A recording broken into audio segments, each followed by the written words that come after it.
Hey guys, welcome back to the channel. I hope you're having a fantastic day. On this episode of Pretty Straightforward Garage, we're going to tackle some things that need to be done on the WJ before we head to King of the Hammers. Stay tuned, there's a lot going on.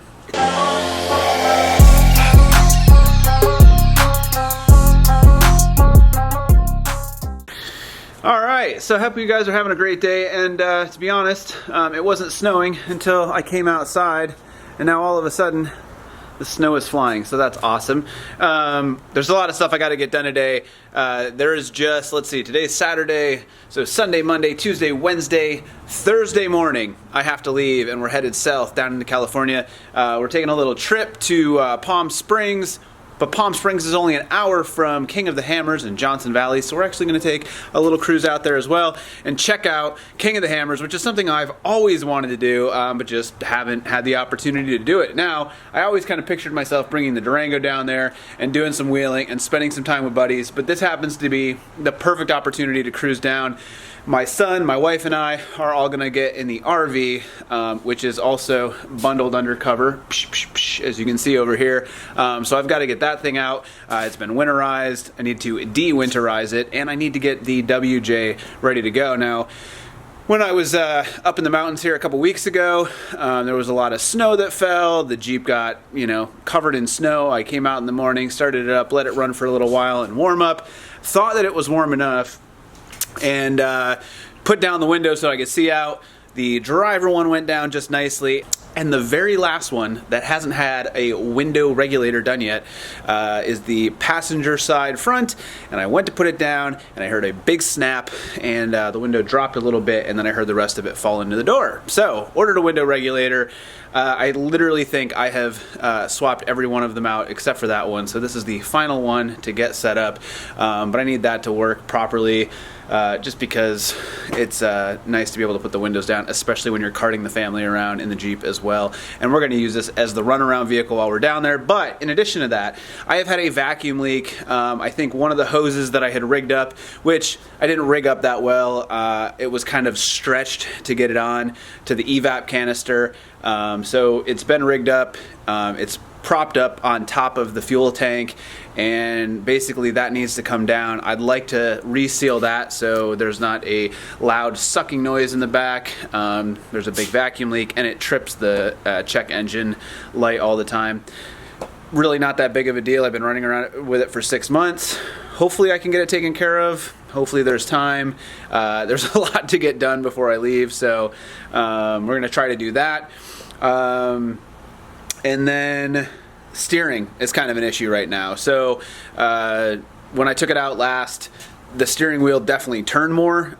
So we'll see. We need to kind of hammer some of that out, see what we can do to fix the steering.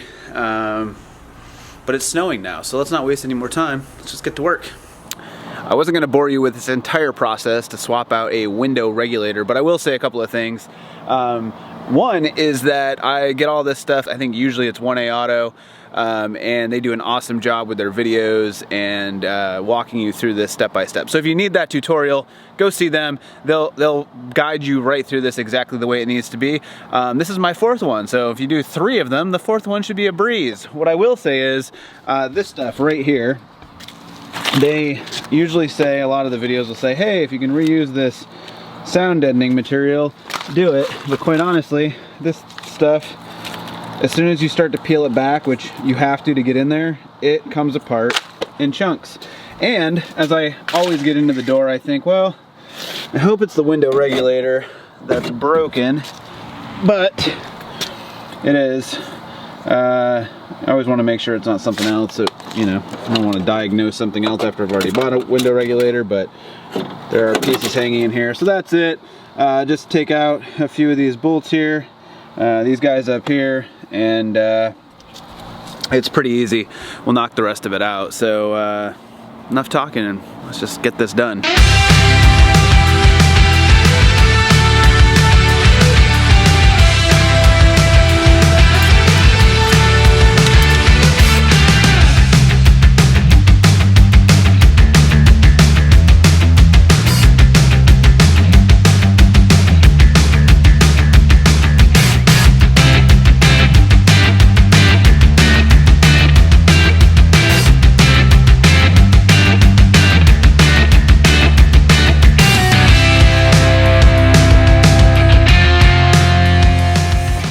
So that's it for the window.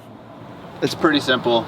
You wouldn't think the window's that big of a deal, but you know, when it was 55 out the other day, 60 degrees, and then the snow's flying today, having a functional window is a lot more important than you might think it is. So next, I need to get into the steering a little bit more.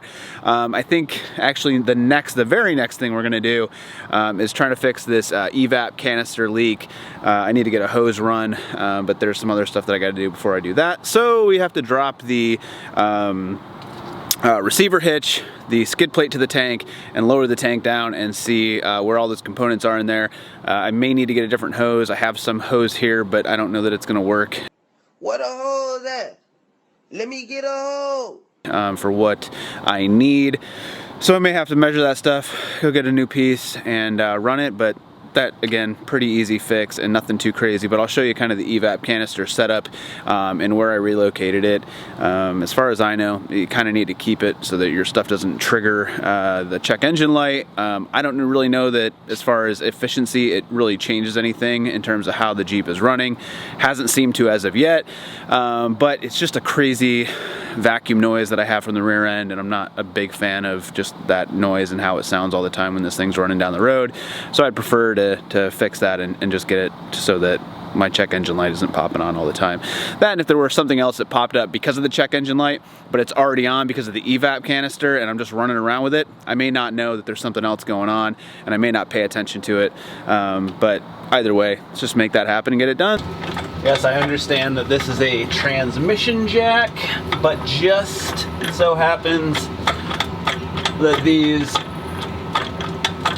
brackets on the side grab the gas tank perfectly, or the skid plate for the gas tank.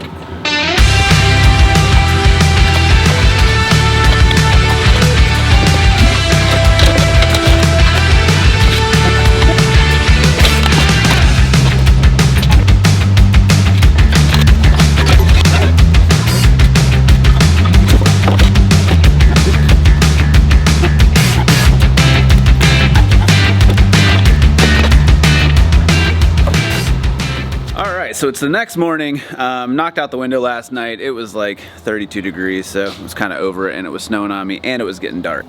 All right, so I started taking the steering off, and I know I mentioned this in one of the last videos. I was thinking that after I got some ball joints swapped out, and quite frankly, if I had had the opportunity to do it or the time before a trip, I probably would have done a ball joint delete kit and just done that myself. But it was literally like 2 days before I had to leave, and they weren't a little shot, they were a lot shot. I just wanted to get them swapped out. So had a tire center swap them out. They said they couldn't get it back in alignment, and when I got it back, again, I mentioned this in a previous video, but the steering wheel was way off. Now, when I first took it after I did all of this, when I got the wheels and tires put on, I did bring it back over for alignment. They said, man, you nailed it. It was within like a 1/16 of an inch. It was spot on. They really couldn't even do anything else with it, so they said we're not even going to charge it for the alignment. I don't totally understand how putting ball joints in, which, you know, obviously, if we get down here and look, the ball joints are in the vertical position. I know that would change a little bit, but I don't totally understand why it would change really the placement of the drag link and the adjustment of that. Don't totally know that. If someone wants to explain that or comment down in the chat, it'd be helpful to know, because in my head I'm trying to picture how that would change that dynamic, but I can't really picture it. So after thinking about it for a little bit and then looking at it, I was playing around with the steering wheel the other day. You crank it all the way to the left, and the tires, they go a little ways, but they won't go all the way. But the pitman arm is pretty much all the way over. Crank it back to the right, and going right, it goes all the way back over, and the pitman arm is still a little to the left. So the pitman arm needs to be moved. I also mentioned in one of the previous videos when I mentioned this issue that it's splined, and maybe I just needed to take down the pitman arm and move it and realign it and put it back on. But I totally forgot that it's keyed, and there's one flat spot kind of in there, so you can't just rematch the splines up in there. It's got to go in that keyed spot. So no doing that. Essentially what I need to do, looking at it, let's get under here real quick. is that because, and you can see, let's go from the front a little bit more here. You can see right now, and it actually already is turned. The tires are turned a little bit to the right, which is over that way. This is the pitman arm still a fair ways to the left. What would really need to happen is I would need to shorten up this bar by screwing in these heim joints, but forethought didn't make me think that I should do anything but make it adjustable outward. I didn't think about being able to move it in, so both sides are in as far as they can go. That said, because they're in as far as they can go, initially I thought, well, I'm just going to order the new adapters for the ends of the rods, and I'll chop this off. I will put the new adapter in, I will screw that in, we'll kind of extend them both out a little bit, and then that'll realign everything. However, if I'm going to do that, there's a couple other things I want to do. One of the things that you can notice, and you notice it more down in this end, let's get up and walk over there. When it is fully cranked, and it doesn't happen very often, it's got to really be cranked. The drag link, or actually, is it the tie rod and the drag link? Nope, just the drag link. It will rub a little bit on this upright on the axle. So it's not real close, but it's close enough. And then like I just said a little earlier in the video, I think, is I am getting a little bit of rubbage on the steering stabilizer. So I am going to flip the steering stabilizer around so that the shaft of the other end is over here and the bulkier side is more out of the way and at the axle. But the other thing I'm going to do, and I've just placed the order with Artec, I got their set of offset heim joints. What the offset joints allows me to do, and I talked to them about this before. A lot of the guys down there are just running the exact steering system I have on their rigs if they're, you know, a daily driver or road rig. So I didn't really think about doing it. They said it works just fine.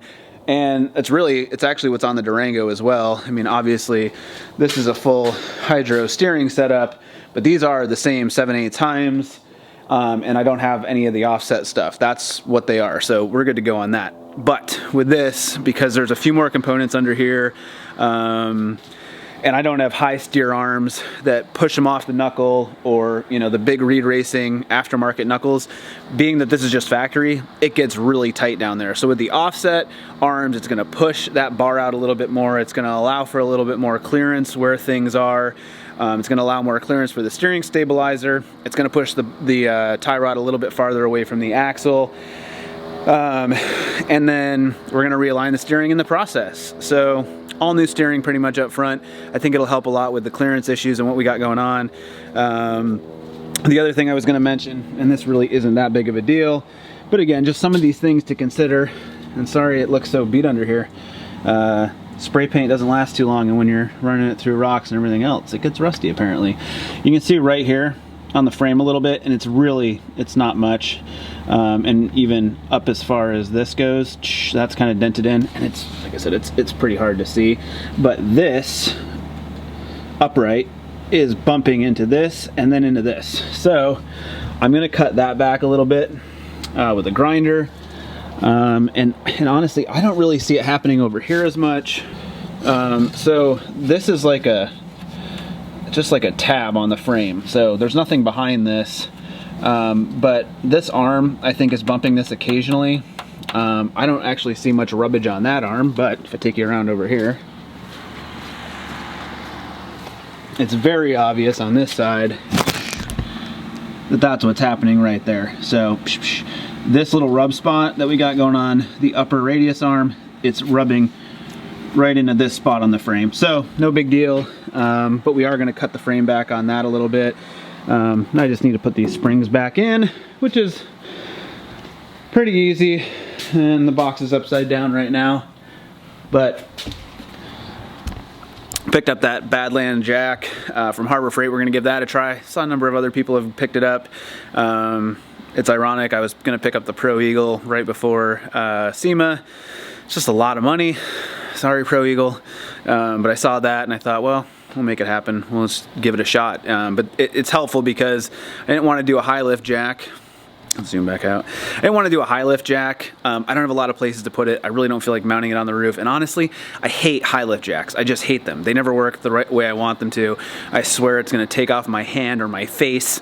So I'm more pumped on this. And one of the things that, you know, goes on with this, even though we've got these coil retainers, is the springs still kind of come unseated. Again, it's not a big deal, and I drive it around town like this, and there's no problems with that. It works just fine. But I like to reseat them when I can, and so the jack will help with that too. So get the steering going, trim a little bit of the frame, and then the back end here, I did get the leak fixed I had going on. It's kind of hard to see at this point. But I shot a little bit of it. There was just some hoses up here. One popped off. Honestly, one was too short, and I don't even think I ever even bothered hooking it up. I think I just let it breathe. But got everything reconnected. There's no sucking vacuum noise back there. I think I mentioned this before on one of the videos, but I'd start it up and people are like, "What's that noise?" And listen to it and they're like, "Man, is your tire leaking air?" No, it's just an EVAP system that's sucking air back there. It sounds like a vacuum leak. So that's done. Codes are cleared on the check engine light, so that's all off.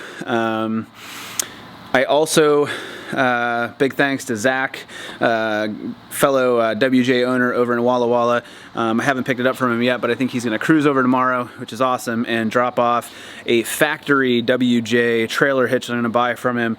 I have like an aftermarket U-Haul one, and because it's aftermarket, it doesn't go through the bumper, the stock bumper in the back.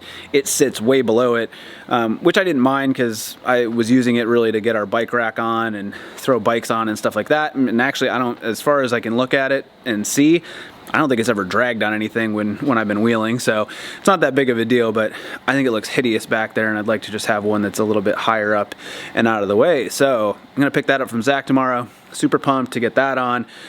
Tank's back up. The other thing I wanted to do was move the tank back a little bit. I just don't have a ton of time for that right now, and it's really not bumping that much anymore. The truss in the back is really thick and beefy at the top, being that it's Artec and being that it's really reinforced. It's a big section of it, and I didn't really think about that either, or I may have just kind of built my own, like I did with the Durango, out of a 2-inch square tube. But it just raises up and just hits it. I've cleared out a little bit of that top on the truss on both sides, and it's kind of eliminated it. And so at this point, before I did that, it was hitting quite a bit. After I did that, it barely hits now, but it is still hitting at the top. But again, it's not that big of an issue. I also priced out Grizzly lockers front and rear.